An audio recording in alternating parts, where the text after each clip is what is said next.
My name is Ant Neely, and I'm the writer, stroke producer, stroke composer of Dimensions.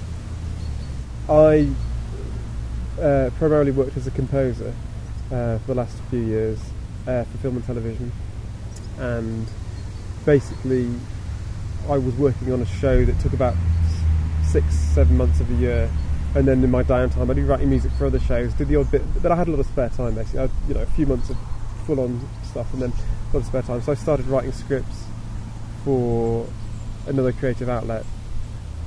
Stone and I were chatting, and we had an idea for a TV show that we really wanted to get made in the US. So I wrote the script and we sent it out to some agents through some contacts, and we got really, really good feedback on it. So I had a couple of featured ideas that I'd written, I think probably 3 films at that point, and then we really spoke about it, really started to nail it down, and decided, yeah, we're going to go for it. And then at that point I wrote another film. I wrote this film. The only way we could make the film was to sell our house, and we've got friends that have gone through the sort of process, and maybe they're trying to get sort of £6 million together, and at some point they've got £2 or £3 million together, and then it's fallen through, and and it's gone on for many years. So we thought the only way we can do this is sell the house, do it on a really, really minimum budget, call in a load of favours from industry friends, and basically be as smart as we can about it, and really stretch our minuscule budget.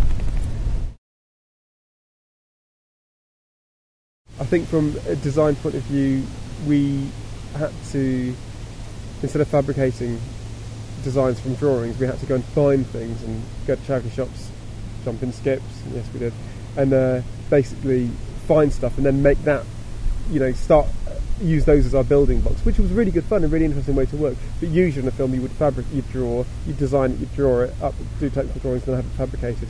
And the only thing we did that for is the interior of the well, and the exterior well. So that was designed and fabricated, obviously, because we weren't going to find that ever. But everything else, all the workshop and all the tools and all the devices and machines and things, it's stuff that we found things and made it.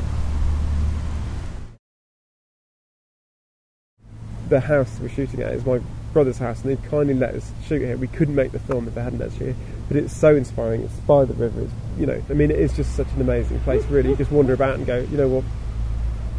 There's something here. There really is. It's magical. So, and also I wrote the script.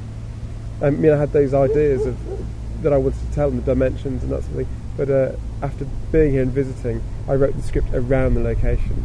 I knew this was our canvas, and this is the bits we had, and we had the orchard and this. So I definitely, wrote around it. I hope that people watch it and walk away feeling fulfilled in that they've lived with these characters and experienced their world, but I also hope they walk away with questions and maybe think about their own world and what they're doing with their life, and some of these metaverse and multiple parallel or infinite parallel universe type ideas. I hope that it sort of tweaks. I hope that people talk about it. I like the idea that you might get a group of friends, go and see the film, and afterwards they go out for something to eat or a drink, and they sit there and someone says, "Oh, I thought that that's what this bit was about," and maybe someone else will go, "Oh," and it will sort of, there should be answers, but there also should be ambiguity. So answers and ambiguity, there you go.